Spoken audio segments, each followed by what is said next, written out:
I've been involved with the authorship question for more than 25 years. When I began, I couldn't find anybody to talk to about this. Not the librarian, not the local theater director, not even my mother. Back in those early days, at the family dinner table, I'd no sooner opened my mouth, that maybe Shakespeare really wasn't the guy we thought he was. All of a sudden, I'm the only guy sitting there. So the very fact that I'm here, with a group headed and inspired by Mark Rylance and speaking to you with all these other folks here, surely a sign things have come a long way. I've had the privilege and pleasure of working with some of you in the past and meeting some of the most interesting people and some of the greatest minds that have labored in this field of inquiry. I've been challenged and often motivated, sometimes shocked. And on the rare occasion, I've been truly inspired. Having had the privilege of knowing Richard Paul Roe for many years, I can tell you he was indeed one of those rare sources of inspiration. Before his death on December 1st, 2010, at the age of 88, Dick Roe's great labor of love, the Shakespeare Guide to Italy, was printed privately with a limited number of copies under this cover with the subtitle Then and Now. 2 years later, it was issued for the public with the same title, new cover, now subtitled Retracing the Bard's Unknown Travels. And in the foreword to this book, his youngest daughter, Hilary Roe Metternich, makes a simple opening statement. One of the great satisfactions of life, she writes, is to embark on a long, leisurely journey, especially an absorbing intellectual adventure filled with mystery and promise. And during the last 25 years of his life, Dick Roe took that journey. He was a lawyer, a seasoned lawyer, who also had deep knowledge of medieval and Renaissance history and literature. And when his law practice in Los Angeles was coming to its end, he decided to investigate for himself whether Shakespeare's references to localities in Italy were filled with repeated errors and mistakes, or as so many academics have been accusing him for so long, or whether in fact those references might be accurate and true. And because of his experience in the law, Roe knew that in most cases, the best source for getting to the heart of things is tangible evidence. Just the facts, please. And so he set forth across the length and breadth of Italy on a journey that required many trips from California back and forth, holding his dog-eared copies of Shakespeare's Italian plays, all the places and names underlined, and along with detailed maps and notes. And he was acting like an archaeologist, excavating artifacts, inscriptions, monuments, observing geographical features and historical remnants after centuries of buried silence. And of course, he was searching for the Italian Renaissance, the Renaissance that Shakespeare, whoever he was, had brought back to his own beloved sceptered isle. On more than a few occasions over those 2 decades, I found myself in the same place at the same time as Dick Roe. And one time in California, there was a lunch with several others, including his lovely wife, Jane. Clearly, he was still on that journey, filled with excitement and exuding quiet, steady confidence. At various other times, I met up with him at conferences and heard him give talks about his progress. And I had the definite feeling he just didn't want it to end, ever. Was he writing a book? Oh, no, I don't think so. I'm still looking, still learning and discovering. He was just having too much fun. I particularly remember the first time, let me go back here. The first time he gave a slideshow with photographs of himself that he himself had taken in Venice. And he had his old weather-beaten copy of The Merchant in hand. And at one point, the whole thing became very detailed, step by step, and it seemed we were following a trail like Sherlock Holmes with his magnifying glass. And up on the screen came a series of images, including the Rialto, the financial district for centuries, the principal center of business in Venice, for nobles and merchants, bankers and ship owners. And there was the public square called Campo di San Giacomo di Rialto, adjacent to the Grand Canal. And Shakespeare in The Merchant of Venice refers to this square by name no less than 5 times. After some more images and photos of Venice, here came the site of the Jewish neighborhood.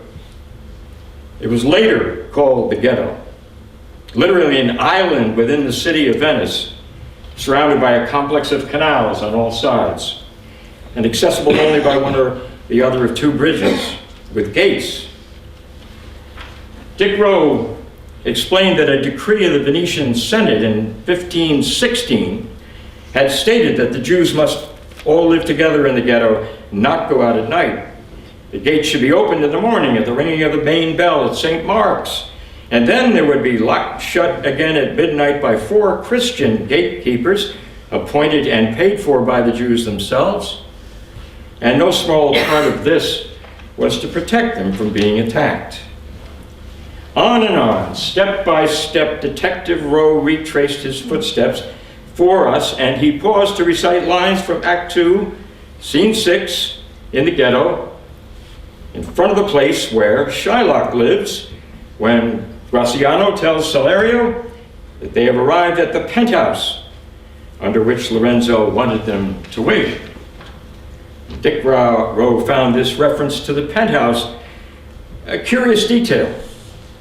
He cried out for an answer. The Middle English form of the word was pentus. It refers to a small structure attached to or dependent upon another building. And Roe found a usage in 1625 about erecting certain posts and covering them with large pentuses. Well, up there on the screen appeared a color photograph, this very one, from the vantage point of the street called the Campo del Ghetto Nuovo. And Dick Roe pointed to one of the buildings, immediately next door to a 4-arch arcade that was the site of Jewish loan banks frequented by Christians borrowing money. And here, Roe said, as he pointed to the screen, is Shylock's house. I said, what? I nearly fell over. I mean, really? Come on, is this guy kidding? The actual penthouse of the character Shylock in a fictional play written by Shakespeare in the 16th century?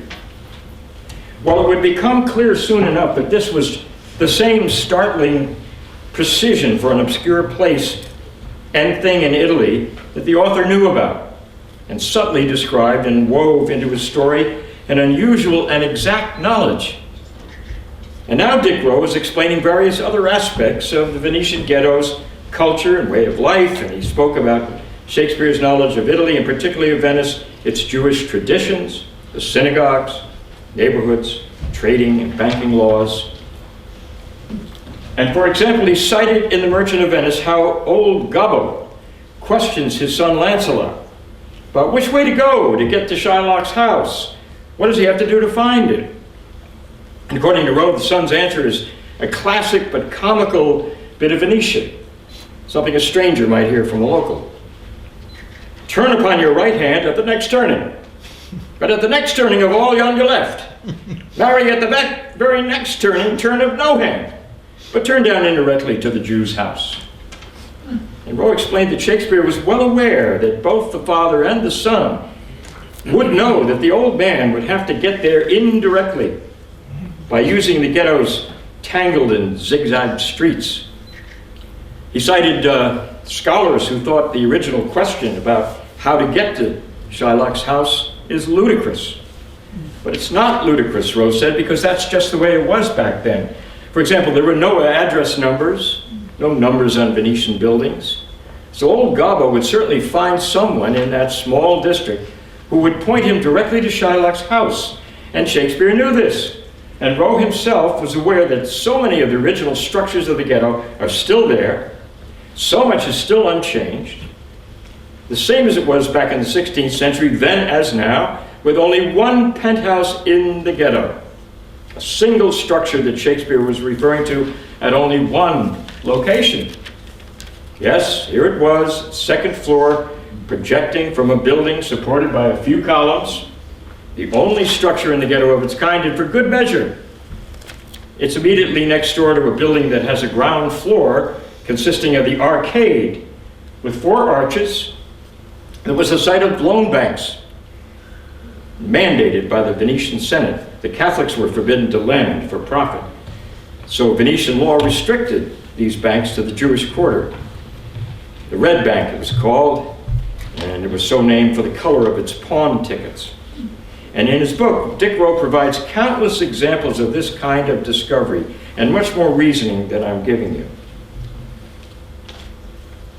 He was no ordinary individual. He served in Europe during World War II as a B-17 bomber pilot. And during that time, he fell in love with Italy, the place, the people, the culture, food, wine, history, all the rest of it. Just as Shakespeare, whoever he was, must have fallen in love with Italy 400 years ago. After the war, Roe went to the University of California at Berkeley, got himself a BA in history, picked up a law degree paid for by the GI Bill, but then in 1952, at age 30, with a young family to support, he became a victim of the terrible polio epidemic that year. He was paralyzed and spent several months in an iron lung just like one of these. And the 1952 polio epidemic became the worst outbreak in the United States history. Well over 57,000 cases of polio, leaving more than 3,000 dead. Dick Rowe was among more than 21,000 victims left with a mild to disabling paralysis. And here was this one life. This one remarkable journey on behalf of Shakespeare was some 3.5 decades yet to come in the future, and it would have been lost to us. But he met the challenge, and now we have Shakespeare's Guide to Italy, 12 chapters, dealing with 10 of the plays with Italian settings, from Verona to Milan, from Pisa to Padua to Venice, and Florence and Messina, and more.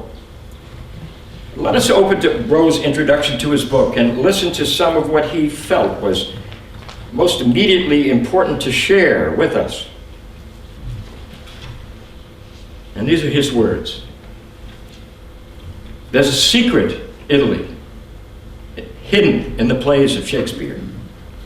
It is an ingeniously described Italy. It has neither been recognized nor even suspected, not in 400 years, save by a curious few. It is exact, it is detailed, and it is brilliant. These descriptions are in challenging detail, and nearly all their locations can still be found in Italy today.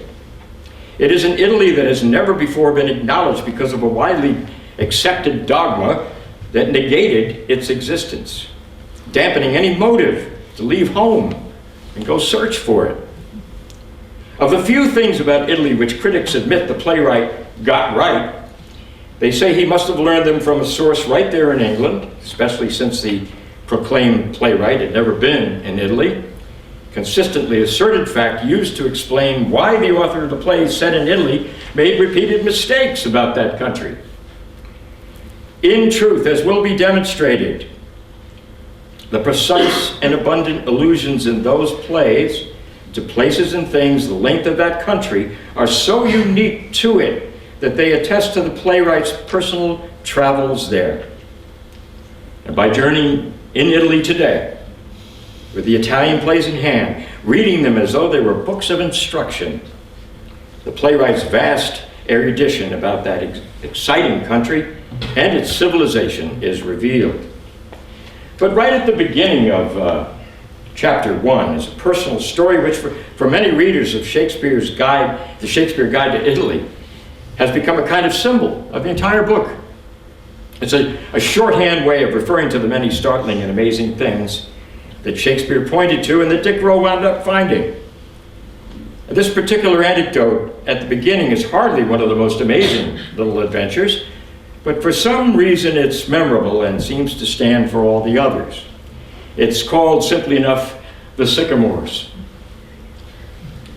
It's the first thing in chapter 1, which is entitled, Rowe's book entitled, Romeo and Juliet devoted love in Verona. And I think that Dick Rowe, who never thought of himself as a writer, in fact, who, as I mentioned, never even planned to write a book, that here he set the tone by putting himself viscerally into the story. And I feel that even those of us who know the book tend to forget the way this very simple personal opening captures our attention and makes a lasting impression. So here it goes. I had not admitted to anyone why I was going to Italy this time. My friends knew that I went there whenever I could. A reputation that gave me the cover I wanted for my fool's errand in Verona. But was it so foolish? Had I deluded myself in what I had come to suspect? Only by going back to Verona would I ever know of that much I was certain. Then I arrived, and glad I had come, conflicting emotions began to make my blood race. I was half excited with the beginning quest, and half dreading a ridiculous failure, obsessed with the idea of discovering what no one had discovered, even looked for, in 400 years. My start was planned to be absurdly simple. I would search for sycamore trees. Not anywhere in Verona, but in one place alone, just outside the western wall.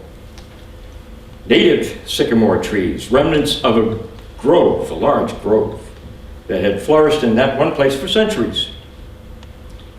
In the first act, in the very first scene of Romeo and Juliet, the trees are described, and no one has ever thought that the English genius who wrote the play could have been telling the truth, that there were such trees, growing exactly where he said in Verona.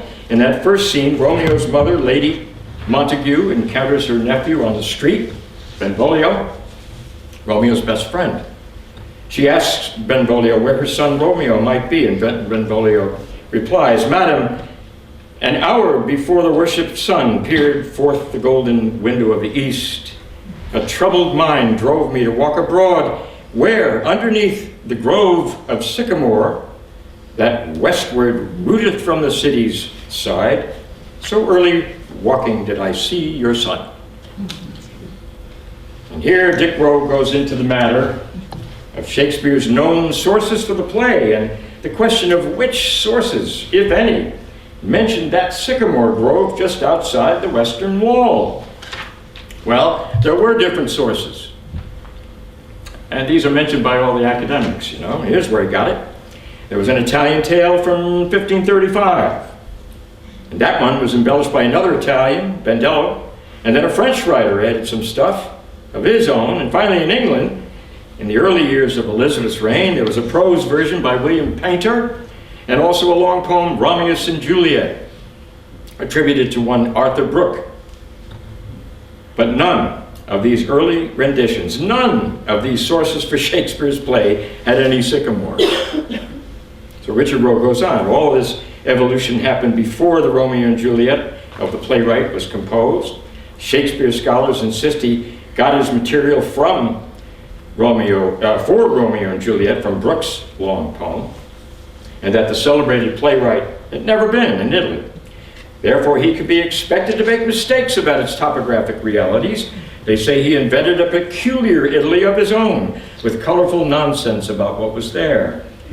But, and here is the inexplicable thing, alone in the playwright's Romeo and Juliet, there and nowhere else, not in any other Italian or French or English version, has it been set down that at Verona, just outside its western walls, was a grove of sycamore trees. So Rowe's cab took him across the city, in one avenue, down the another viale, and began to slow down. And this was the boulevard where, long ago, during his travels, Rowe was rushing to get to the airport at Milan. He got a glimpse of some trees, but he had no idea what kind, and I think you can see them through the gate. That's what he saw on his way to Milan in the cab. And creeping along, then coming to a halt, he writes, the driver, with a proud sweep of his hand, exclaimed, "Ecco, signor, there they are. It is truly here, outside the western wall, that our sycamores grow." There they were indeed, Rowe writes, holding my breath for fear there might be green tricks of the sunlight. I leaped from the car to get a closer look at the broad lobed leaves and mottled pastel trunks to make absolutely certain that it was true. The playwright had known and told the truth. Benvolio was right, and I was not a fool. I could just picture Dick Rowe in the airplane, heading back home, sitting back with a big smile on his face, and the guy next to him says, "Were you in Italy on business or pleasure?" "Oh," says Rowe, "pleasure." "Ah," the man says, "the food, the wine, the women." No. "The music, the art, the beauty." "No, not really." "Then what?" "Ah, well, sycamores." "I beg your pardon." "Sycamore trees." "You're a gardener?" "Nope, I'm a retired lawyer, but Shakespeare loved Italy, just like I do. And those sycamores were just exactly where in Romeo and Juliet he told us we could find them." I don't know what the other guy in the seat next to him would have replied to that. But if he had his wits about him, he might have asked this man, why would Shakespeare want any of us people now to find sycamore trees in Romeo and Juliet? Even when I was first reading Rowe's book, that same kind of nagging question kept floating up. Why did he put sycamores in there in the first place? Why put into his plays so many little things in Italy that could only be found by being there, by going there? Why? As Alexander Waugh, in his brilliant and detailed, packed chapter in Shakespeare Beyond Doubt, writes, and I quote, "Shakespeare's method, which we see repeated time and again, was to pepper his plays with frequent, minor, and precise touches of local color. In both of his Venetian plays, Merchant and Othello, he presents many little facts about the city that can be traced neither to the original sources from which he drew his plots, nor to any known travel books of the time." Okay, but why? Just exactly why would Shakespeare want to put all these little details into his plays? I mean, was he showing off or what? Boasting? Was he writing a book for tourists? I could have used it. I asked some of my authorship colleagues, and one suggested that perhaps the playwright was doing this for the amusement of his friends. You know, the aristocratic young men who also went to that forbidden, dangerously alive place called Italy. Well, that reason didn't impress me too much because, I mean, just too many details in the Italian plays, and just my opinion, I don't think his friends back home would recognize even a tenth of them, no matter how many continental trips they made. Another friend suggested that the great author knew his identity was going to be erased from the historical record. After all, in the sonnets he spoke about with the personal pronoun I, and declared, for example, "My name be buried where my body is, and I, once gone, to all the world must die." And so, my friend said, if the real author knew his identity was going to be obliterated, he would want to send a message to us so we could realize that he actually did travel in Italy. And I suppose that would be a strong clue to his identity, perhaps. All the little clues he put in there would survive. They would pass through censorship, unnoticed, unseen, unrecognized, and so remain there in the plays. Well, I guess if Shakespeare knew his identity as the author was going to be buried, then he probably did have a strong need to be witnessed. That is, for those of us in the future to bear witness to his personal experience. The thought of being obliterated must have been emotionally difficult, to say the least. As Hamlet cries out, "Oh, Horatio, what a wounded name! Things standing thus unknown shall live behind me." That's a cry of suffering. Things standing thus unknown. So he pleads with his good friend Horatio to draw thy breath in pain, tell my story. In other words, Horatio, please bear witness to me in my life. But then I thought of another reason. I believe that even if the others might be valid, this one is probably the bottom line. And let me say it first as simply as I can from my own point of view as someone who does try to put words together. The man wrote better when he knew it was real. That's it.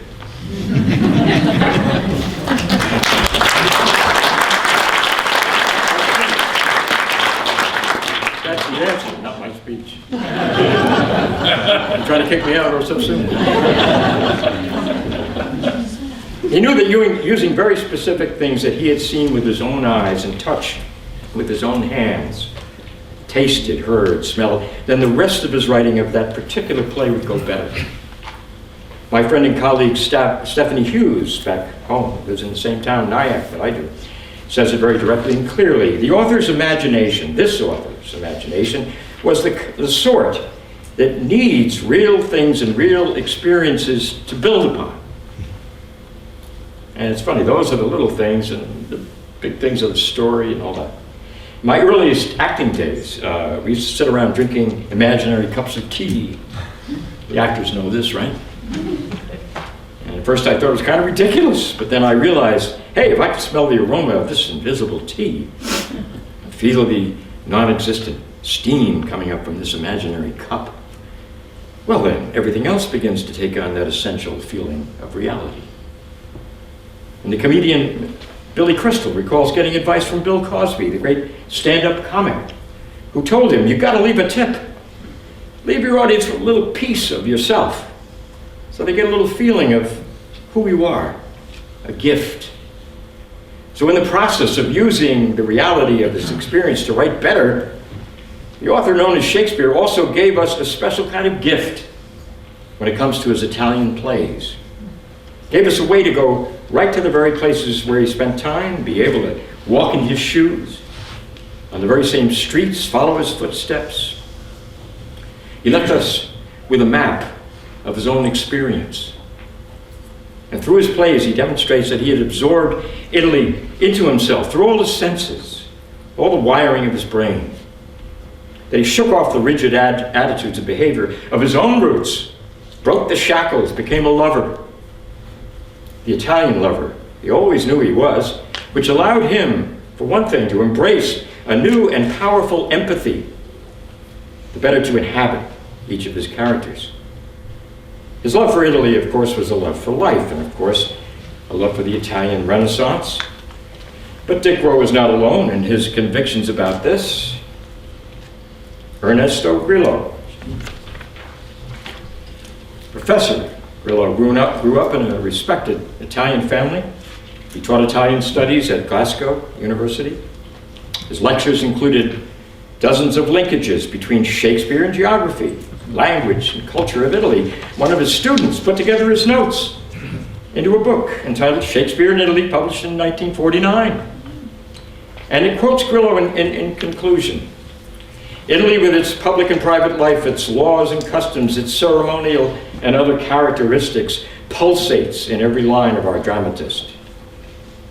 While the atmosphere of many scenes is Italian in the truest sense of the word, we cannot but wonder how Shakespeare obtained such accurate information, and we have no hesitation in affirming that on at least one occasion he must have visited Italy.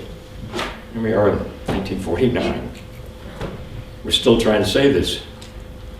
And for example, Grillo wrote that in Shakespeare in Twelfth Night, he has Malvolio say, and I quote, that the lady of the Strachey married the yeoman of the wardrobe. No scholar could seem to explain that, but Professor Grillo drew upon his own Italian heritage to recognize a common Italian sarcasm. La Signora degli Strachey, alluding to a poor but haughty woman, a lady of rags. In this case, a lady of rags who married the yeoman of the wardrobe. And so, if we get the pun, our pleasure of Shakespeare is a little more, the better we understand him. Then there was George Lambin, professor at Saint Louis College in Paris, specialized in translations of Shakespeare, and his work, The Travels of Shakespeare in France and Italy, was published in 1962.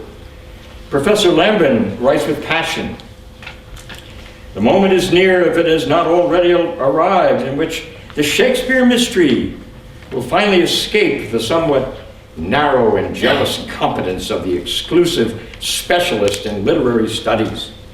And when the historian and the geographers and so on shall wish to intensively undertake this problem, it will be definitely resolved." So Lambin writes about the two gentlemen of Verona and the famous mistake Alexander mentioned of Shakespeare having Valentine sail from inland Verona to inland Milan, when of course it was easier and safer to sail on the connecting waterways and rivers and canals, which contained roads or wide places for ships to anchor. Here, for example, is a canal that approaches the wall at Padua. "A vessel waits in the road," Lambin writes of the two gentlemen, "and time is pressing because the tide, otherwise the flood, has just peaked." Now Lambin turns sarcastic. "Here, our author surely must be exaggerating. What? Not know that Verona and Milan are not on the sea? Well, there you go, that proves it. Shakespeare never was in Italy." But he points out that in Two Gentlemen, again, as Alexander mentioned, the author never directly mentions the sea in any case. "As to the flood or tide," Lambin writes, "we're not talking about an ocean surge at Verona, yet today motorless vessels still wait for the tide to assist their passage to the open sea. River navigation is common on the European continent, has been for a long time, and it is this flow that our voyages have awaited for their voyage to Milan from Verona. And speed," as Lambin writes, "tells us that if the river were dry, I am able to fill it with my tears." So Lambin continues Valentine's transportation, and then that of Proteus, their domestics, their trunks. It was not an ignorant fiction of the playwright. The same goes for his topographic details of Milan and the forest. And he concludes, after many pages, "The author of Two Gentlemen did indeed visit Milan, just as the author of All's Well must have visited Florence for his personal satisfaction and seeking a more authentic local color. So this unknown Shakespeare depended on his own recollections." I might add that Stephanie Hughes made the point it was about the Earl of Oxford, but I think it could be about any of the other author candidates, that these works would be performed for Queen Elizabeth, who was back at court waiting for the witty and informative plays about places she herself would probably never see, in fact never did, and about events on the continent that continue to reverberate through the challenging relationships that she had with Italy and Spain, and they were of continual concern in England. So here was a way to give her a little touch of that. Another scholar I'd like to mention is one who I think is another giant in this realm, Dr. Noemi Magri of Mantua, or outside of Mantua. He died in May of 2011.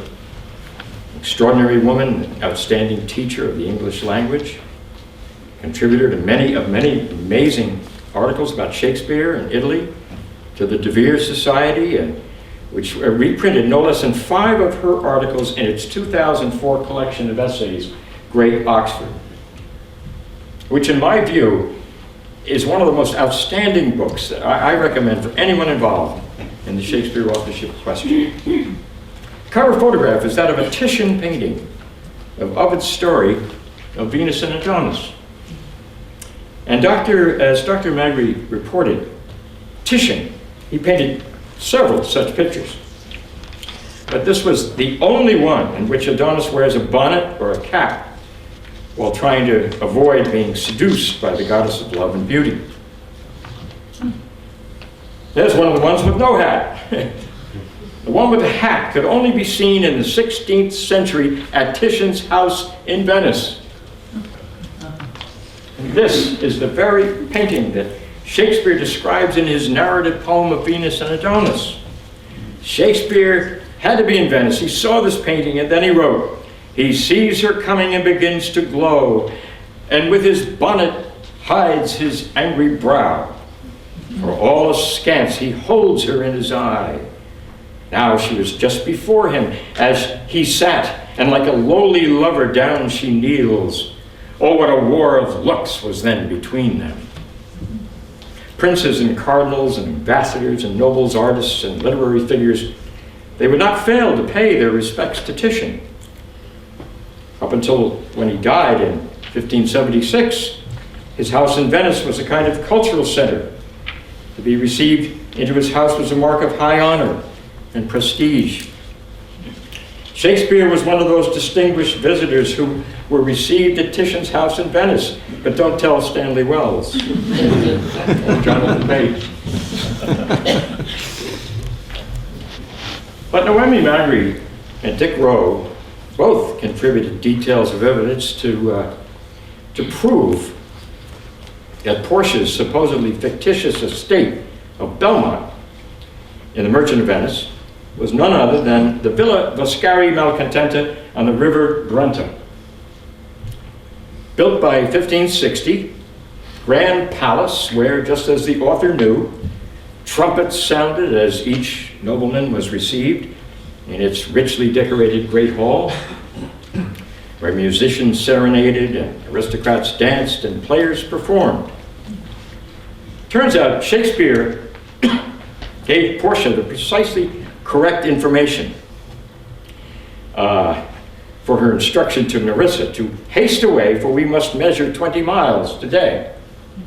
The round trip will be 10 miles to Venice, and then 10 miles back to the Villa Vascari or Belmont.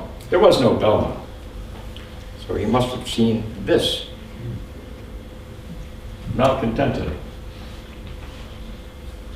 Villa Vascari Malcontenta. There's a whole story behind that. And there was the exact, and Portia and Nerissa are going to travel not on the river, but by coach to the Trinette. It's a narrow strip of land where the travelers could transfer to the common ferry, which was then pulled across the dry land. That would be around here in Verona, by machinery to the water, and then the final lap to Venice. And that rendezvous at the Trinette was exactly 5 miles from Belmont, or Villa Vascari, to Verona, and from there was exactly another 5 miles to Venice. Each 10 miles of the journey was in the 2 parts of 5 miles, and the round trip was twice 10 or 20 miles, just as not only Portia but also Shakespeare had to know firsthand. The landing place at Venice for the 2 women was Il Molo, which sits right in front of the ducal palace and the courts of justice. And that's exactly where the trial of Antonio was being held. Here's another view. As Phil Rizzuto would say to New York Yankee fans back home, holy cow. Here are some of the names of places or things from Shakespeare's plays that Richard Paul Roe found in Italy. From Romeo and Juliet, the cloister at Friar Lawrence's monastery.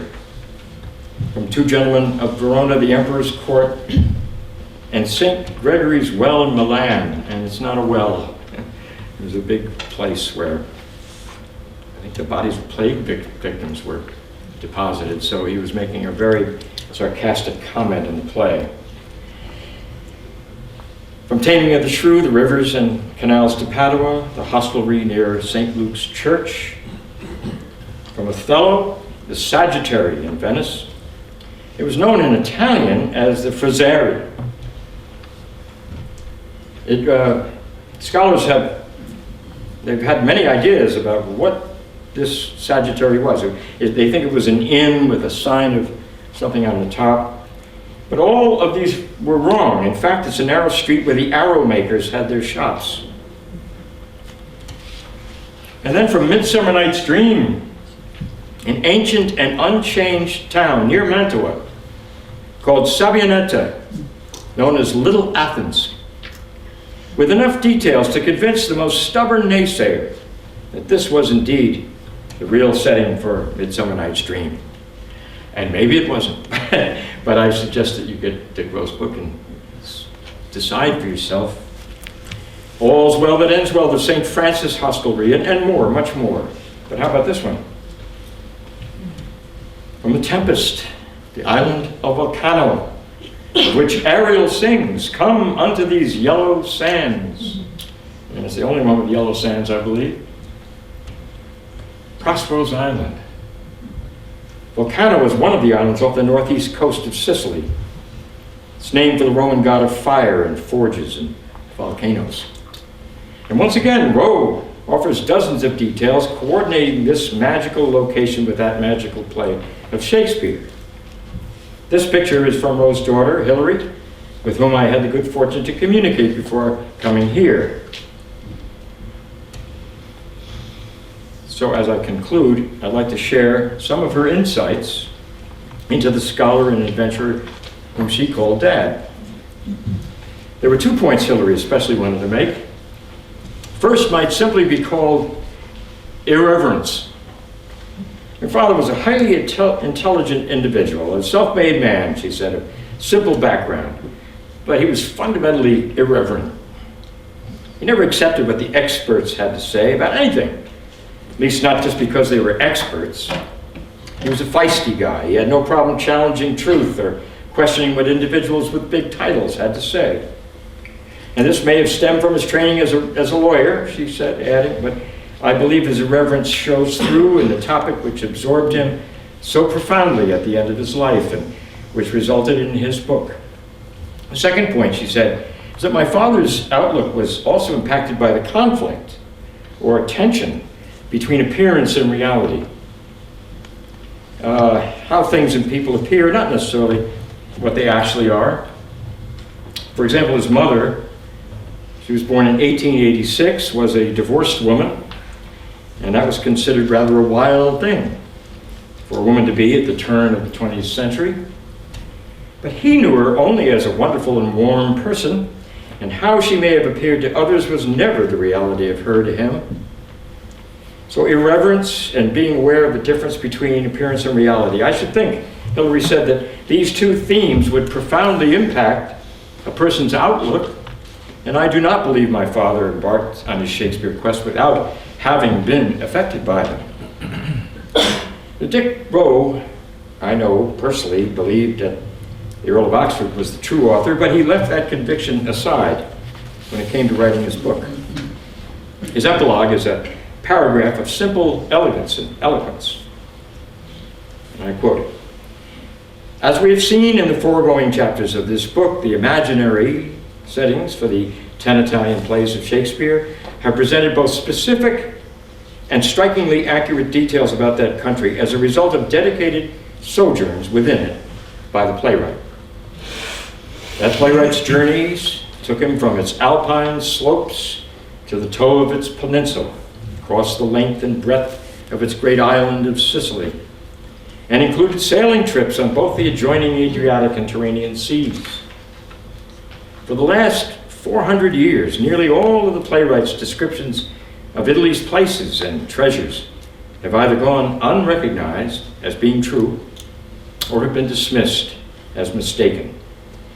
In researching and writing this book, it has been my goal to revisit these orthodox beliefs and contrast them for their accuracy with the actual words of the playwright. And that, I might add, is precisely what he did.